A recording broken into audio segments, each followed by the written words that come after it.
All right, good morning. Before we get started, I have a few things to go over with. First, this book has come to me. It's called The Marxist Minstrels, a handbook on communist subversion of music by David A. Nobel. Copyright 1974. If anybody has this book and they've actually read the thing, I would ask that you email me a book report on it, please. So let me know what you think about it. I'm doing it, reading it right now, so I'd like to put two and two together, see what people think about that book. So it's not as hard to find as you think. I'm not saying it's good. I'm not saying it's bad right now. I'm currently reading it. But if you've read it, send me a book report on it, please. Some good news. I was able to take care of the bats. So we did take care of the bats. They're gone. They've been moved out. They've vacated, left the premises. So what we did is I got them out of there, and then that was Monday of last week. I used this little spray here to keep them away. This isn't holy water or anything. So this spray is actually some essential oils. It's a mixture of peppermint, spearmint, eucalyptus, and cinnamon. So most all of your bat away. Bats hate the smell of spearmint and mints and things. So actually in the healing oils in the Bible, now it doesn't specifically mention this healing oils being used to get rid of bats. I looked for bats, I looked for rodents, I looked for vermin, I looked for pests, nothing. They did have pesticides in here. But anyway, it does say here that Kefi or Kufi was a blend of oils used by Egyptians for thousands of years before the time of Joseph and the Israelite captivity. Through New Testament times, it was used in religious rituals for clearing and cleansing and for other purposes unknown. Its exact formula was a closely guarded secret of the temple priests. Now, it's no longer a closely guarded secret. It is peppermint, spearmint, eucalyptus, and cinnamon. And it does, the cleansing purposes unknown, gets rid of bats. So there you go. If you want to know anything else about peppermint, it is actually besides the chewing gum, it's a monoterpene. It's a compound of 2 isoprene units, which is 10 carbon atoms and 16 hydrogen atoms. And they're found in most essential oils, namely peppermint and juniper. So that's why the bats, they don't like the smell of those things. So anyway, that's a good... just a little FYI there. It doesn't necessarily, the healing oils won't tell you to get rid of bats using the healing oils. But I suppose if they got any on them, the bats are in better health anyway. So it's a win-win for them and us. And since I got rid of them, I thought it necessary to now put my cape up in the office. So I've earned this cape. So when you come into my office, you'll see that Pastor Reed has earned himself the Batman. Yes, so that's it. And so I was getting the guys out, right? And they were behind the clock, and I was up on a fiberglass ladder. And the clock was actually a countdown timer that we use, so I can look up there and see how much time I've got left. Obviously, I didn't use that last week because of a 90-minute sermon I gave. But anyway, I went up there, and I was taking the clock down. It's mounted by 2 Phillips head screws. So I had my impact driver up there, and I was holding the clock to the wall because I knew they were right behind it. And I popped the screw out, and then I popped the other one out, and the clock shifted, and a bat came out. I'm going to use this eraser as a bat. He came out, hit my arm, and landed right on my shoulder. And I looked down, and I saw the bat there, and I don't really care how big of a boy you are. If you see a bat on your shoulder, you forget you're up on a high ladder. So I stepped back and stepped off the ladder, fell on the floor. He took off because of the shift in G's, I guess. And I'm not a small guy or pretty masculine, and I should think, but all day. Now I switched shirts and I washed my shoulder, but all day I still felt like that bat was there, even though I watched them leave the church. A little piece of cobweb got caught on my ear. I thought it was a bat. He'd come back.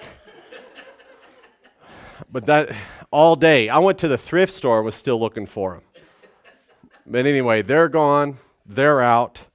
So the bats have been exorcised right out of the church. I didn't send them into pigs or anything.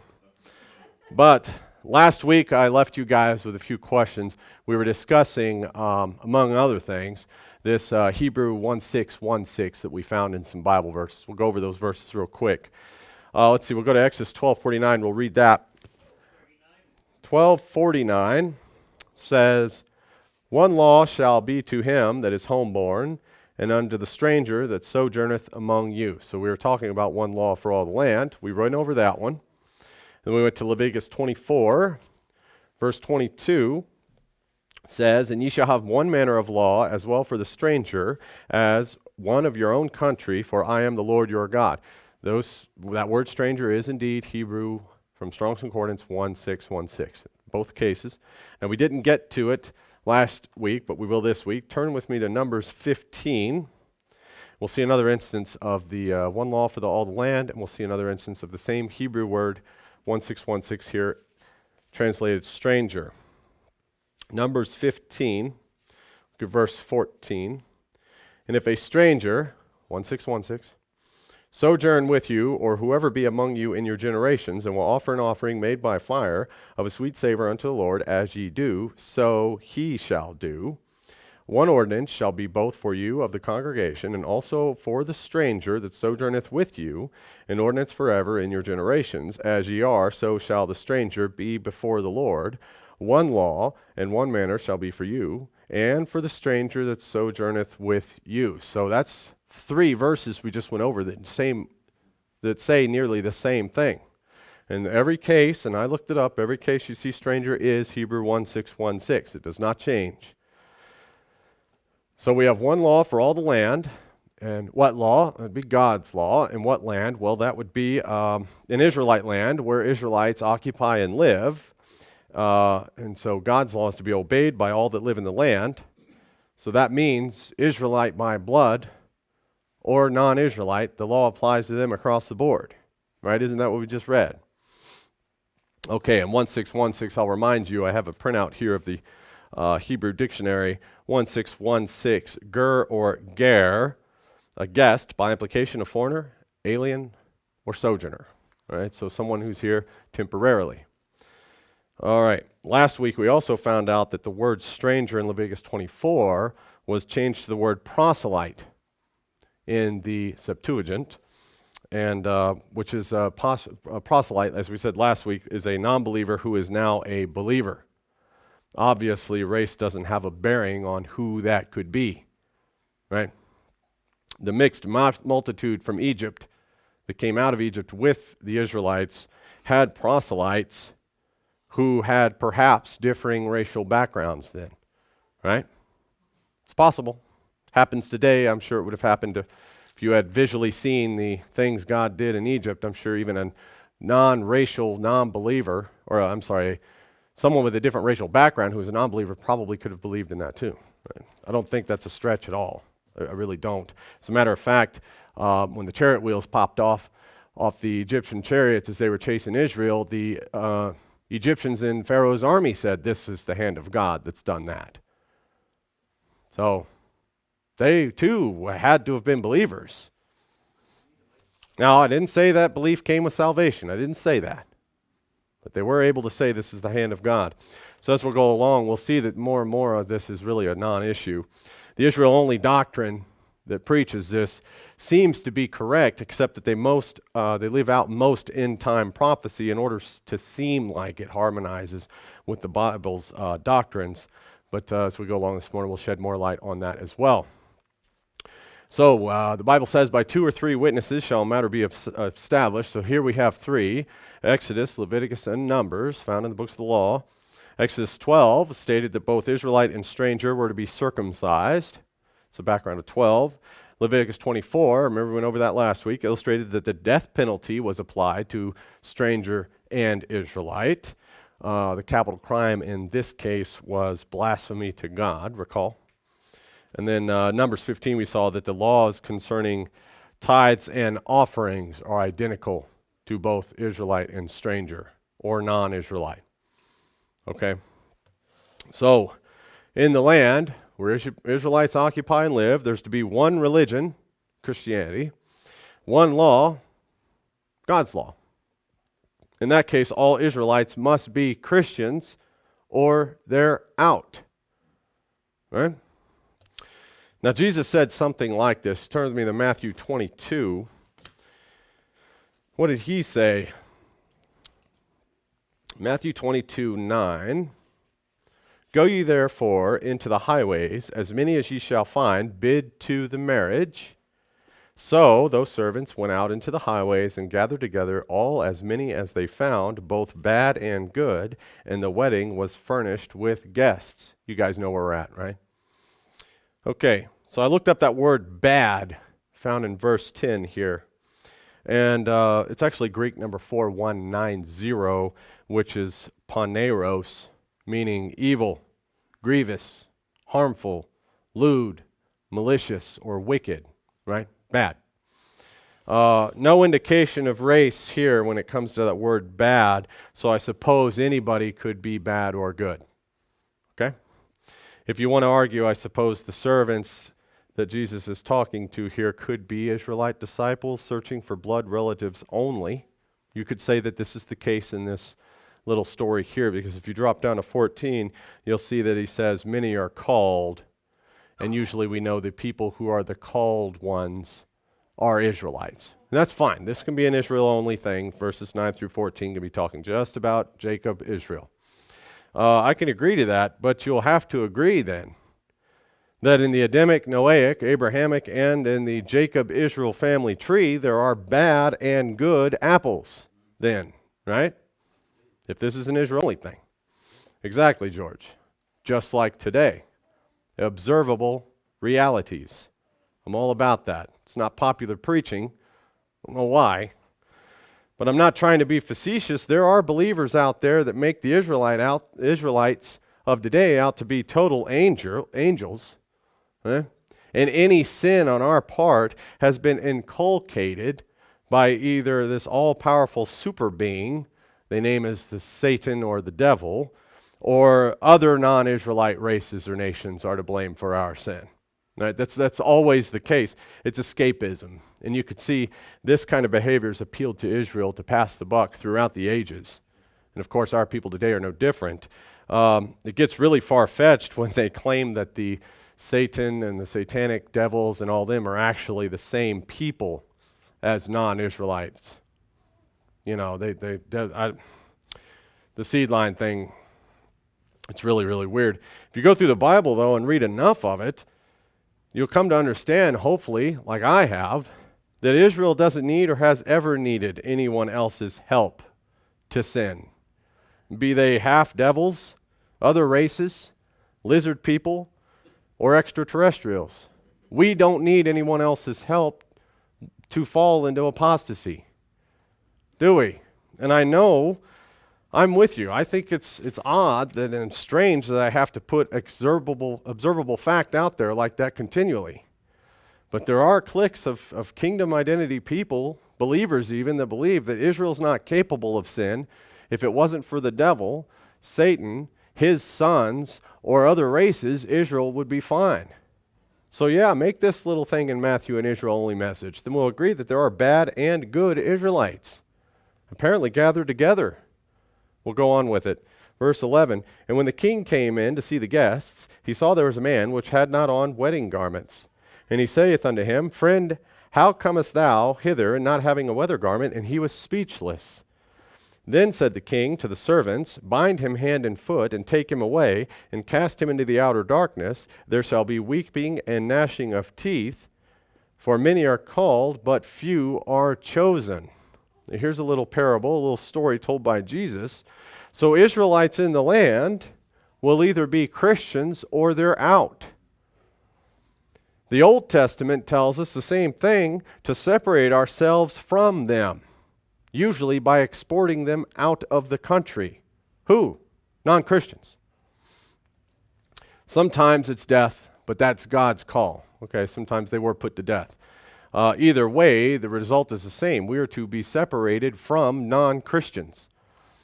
We believers are in, the non-believers are out. This is what Jesus is talking about here. This is what the Old Testament goes through, continue about being separate, being holy, being consecrated under God, right? You hear that throughout the entire Bible. But both Christ and, as we'll see, his prophets, they say that this separation will come to pass at the end of the age. And there's no qualifiers in the prophets or the prophecies. So God says it will happen because it will happen. The separation will occur. Now, like I said, Matthew 22 verses 9 through 14 can be all about just racial, blood, pedigreed Israelites. That's fine. But as we've seen, both non-believing Israelites and strangers are under the same law too, right? So the question becomes then, is Hebrews number 1616 defined as a blood relative visiting from afar, or is it a racial stranger? You see? In some contexts, not all, it is indeed a blood member of the family or a blood relation who is just visiting. Okay? 1616 stranger. And because they are a blood relative, they are just visiting or sojourning in our land, and while they're here, they're under the law. Okay? That's what that means. In other contexts, it is a racial stranger. You see, it's not as cut and dry as everyone would like to think. Because what they'll say is, well, read, look, 1616 is stranger, ger, and that means a visiting family member from afar.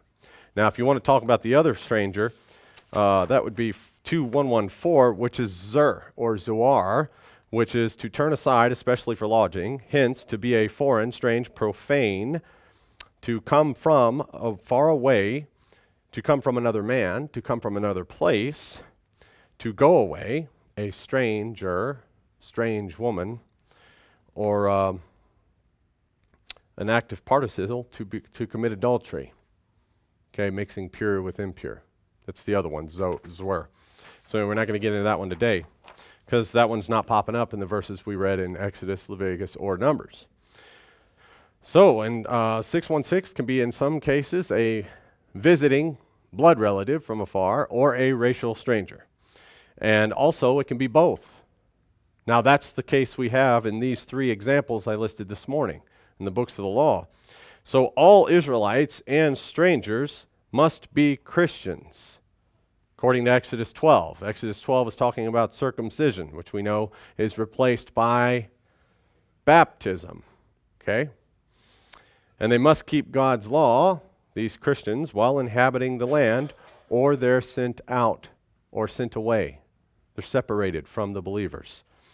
Jesus said in Matthew here, get the wicked, bad, unrighteous, unlawful people and throw them out.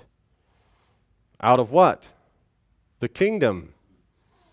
Remember, there are people living within the kingdom now who are unfit, and they'll be taken out of it. Jesus, in another parable, calls them tares. The kingdom administration, according to Jesus, is going to be taken from them and given to another, right? So that means that we must have the kingdom here and now, and within this kingdom there must be people who are both righteous and unrighteous, and eventually the unrighteous will be taken out of it. As far as the rulership goes of the kingdom, those who are unjust, they will have the rulership of the kingdom taken from them, and it'll be given to whom? God calls them the overcomers at the end of the age, right?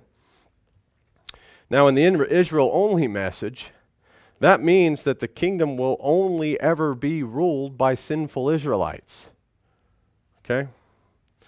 Because there aren't any officials in the history of this nation that from the mayor, the humble town mayor, all the way up to the White House, who've been racial strangers, right?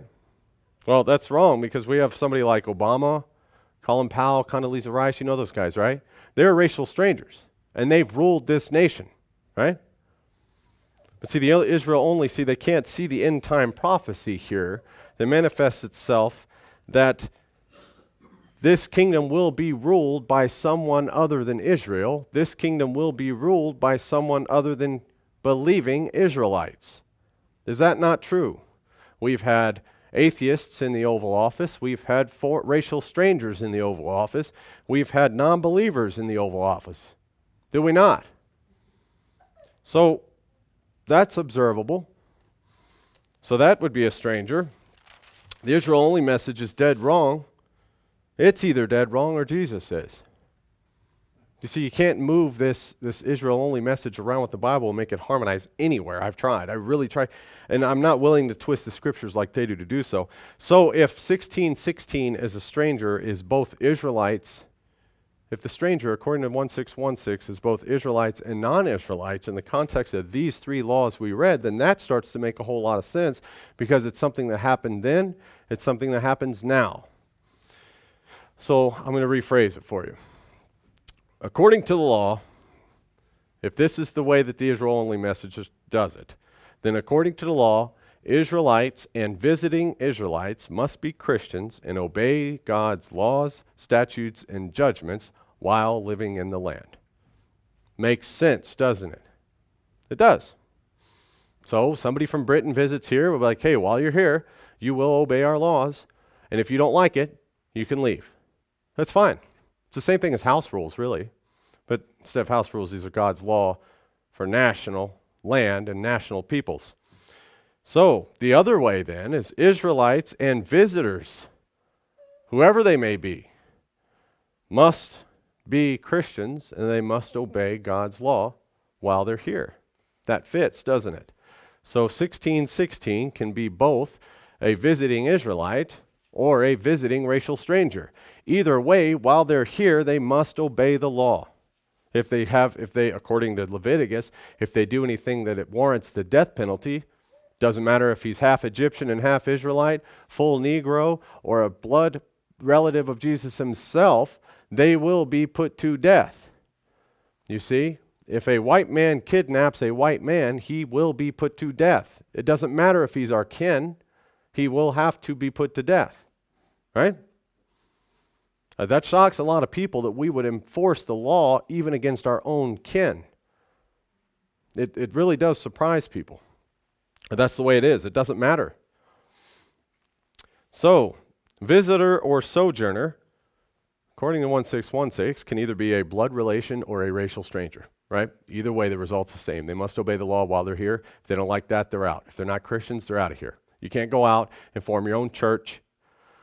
So, this means a few things then. Number one, everybody in the land must be Christian if Israel was doing what they were supposed to be doing right now and enforcing God's laws, right? As a matter of fact, that's the way it was back when the nation started. That means that we Israelites should then what? What should we do about this? Well, we should teach and outwardly show a Christian walk and attitude to others so that then they become Christians. And then that means they go on and show outward signs of being a Christian and obey the law, and that so on and so on. You see it cascades. That's what Paul's talking about in Romans, by the way. We're still in Romans 11. So does this happen today? Do we show ourselves to be Christians and then others return and they see our Christian behavior and then they're fascinated by it and they want to know more? What are you doing different? Right? It could be about anything. It's like, what is it about you? You're like, well, I'm Christian. And then they say, well, I guess being Christian is the way to go because I want that. And then they go and they become Christians, right? I know it's a small microcosm of a controlled thing, but that's what happens. As a matter of fact, it does happen to people in this land that happen to be other races too, right? So can non-Israelites hear and believe the gospel of the kingdom? Yes. Yes, they can. Everybody knows somebody, perhaps, that is a racial stranger that believes Jesus is king and we should do what he says. Okay. Yeah, I thought I was the only one, but you guys are all nodding your heads. You're like, yeah, Reed, that's great. So we're going to start putting this into force now. Then, like I've said, I, like Paul in Romans 11, am mainly concerned with preaching and teaching lost Israelites first, so that then national Israel can get on line with what we're supposed to be doing, teaching others to be Christians in the land, right? What? Who? Who others? Jews, Greeks, barbarians, Gentiles, nations, ethnos, world, whatever you want to call them. National Israel needs to be Christian and show the other people in the land, Adamites, non-believing Israelites, non-believing other races, that we are Christian. This is what you do. And then, of course, to God gets glory. And at the end of the age, he'll separate us all anyway. But we're supposed to be working until he returns, right? Oh, well, I'm Christian. I'm going to go home and keep it to myself. Jesus condemns that every time. So that means that in this land, we're to be Christian and teach others the way, right? Since we have in this nation non-Israelites who turn and believe, I suppose it's possible that other races can be Christian and obey the laws of God, right? Now this is upside down from the Israel-only message we read last week. Remember, they can't hear it, they can't see it, they don't know what sin is, they don't know what the law is. Okay. So here's a simple question, and I suppose the Israel-only teachers, I'd love to hear their answer too. Why wouldn't you prefer that the people in our communities were nothing but Christian? Right? This is just a guess, but I'd say every person who's here and every person who hears my voice across the nation lives in a community that we could call a mixed multitude, right? It's the world we live in. That's just reality. So even if I went through the entire population of Sandpoint and kicked out all of the racial strangers, let's say I was able to do that, right? Just went down knocking on doors and exported them all out of here, I would still be left with a mixed multitude. Would I not? Because I'd have both non-believers and believers left in the community. Sure, they'd all be white, but I'd still have a mixed multitude. And perhaps from that mixed multitude, I might get somebody to turn from their current religion to that of Christ the King in his Bible. Then they'd be a Israelite believer or perhaps even a proselyte. But, which is good news. But if I have to do that, then that means if I kicked out all the other races, I may have in the process gotten rid of people who are already Christians and obey God's laws. Right? And I know you could rationalize this and sanitize it and compartmentalize it all you want. Well, Reed, you got to break a few eggs to make an omelet. I get that. But that's not my call. Why? Because I can't go through every door in Sandpoint and kick out the racial strangers. That's not reality. I'm sorry, I can't. I could try, but that's not the way it works. It's not my job to do that. Christ didn't give us those orders. That's lunacy. And it's not within our power, nor is it biblical. Because because according to what we read here, everyone in the land is to be Christian and are to be subjected to the king and his laws. We're to make sure of that. And if you're not, then you're out. Because people will respond, Christians respond to Christian leadership. That's just the way it is. The nation will respond to Christian leadership in the Oval Office. So pray for Christian leadership. They're the ones that have the power to enforce God's laws in the land. We here in our local community are supposed to be doing that every single day to every person we meet. It's like Martha always says, you may be the only Bible someone ever reads. You're supposed to be a billboard of Christianity, right? And maybe, just maybe, somebody who's not an Israelite will see and say, you know what, I think Christianity is the way to be. Be they black, Mexican, Mongol. So if it's our job to preach and teach, that we're supposed to be doing that to the best of our abilities as mortals until the Master returns. Gives several parables about this. And then when he gets here, he'll take care of the separation. He will. Who's he going to separate? The tares from the wheat.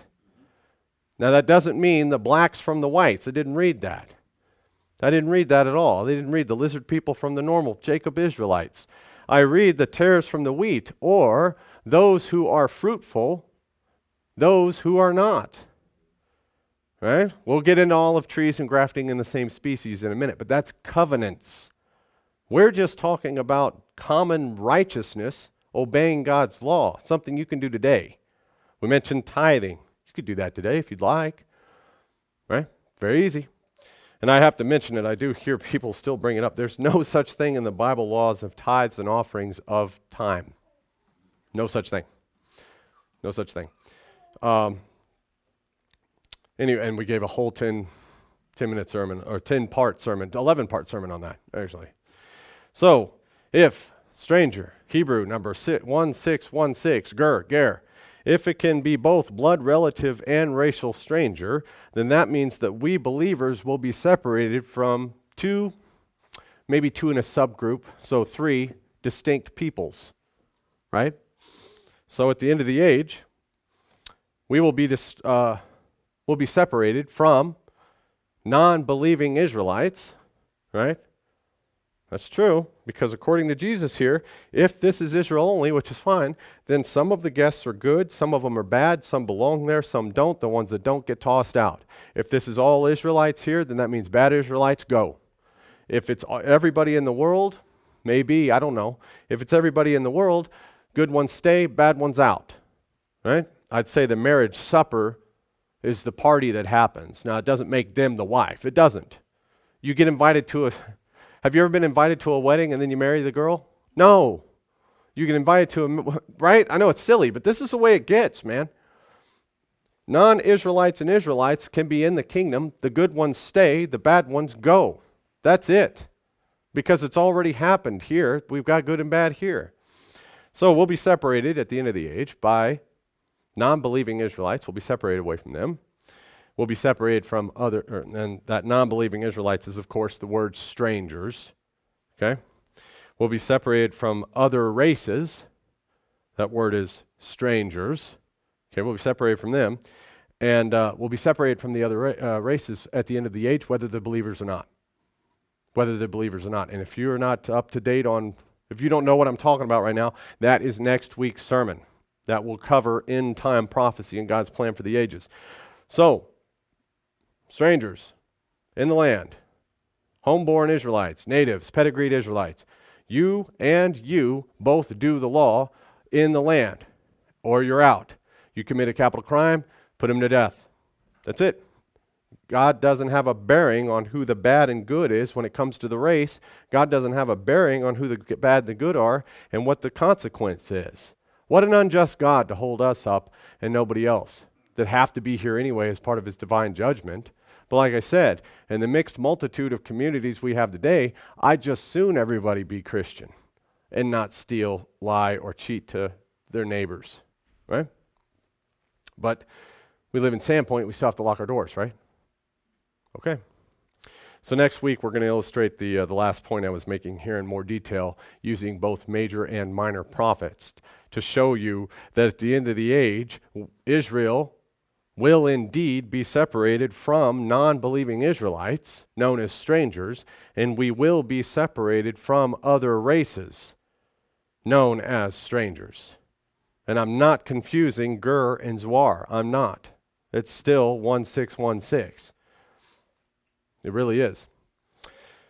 So, and then we're going to get back on track with Romans 11, and eventually I want to talk about covenantal righteousness, which covenantal theology is what we started weeks ago. We'll start with, we'll probably go back and explain what's going down with Isaac and Rebekah. We're going to rewind all the way back to that covenant made there. That's all we have for today, folks. We'll close in prayer.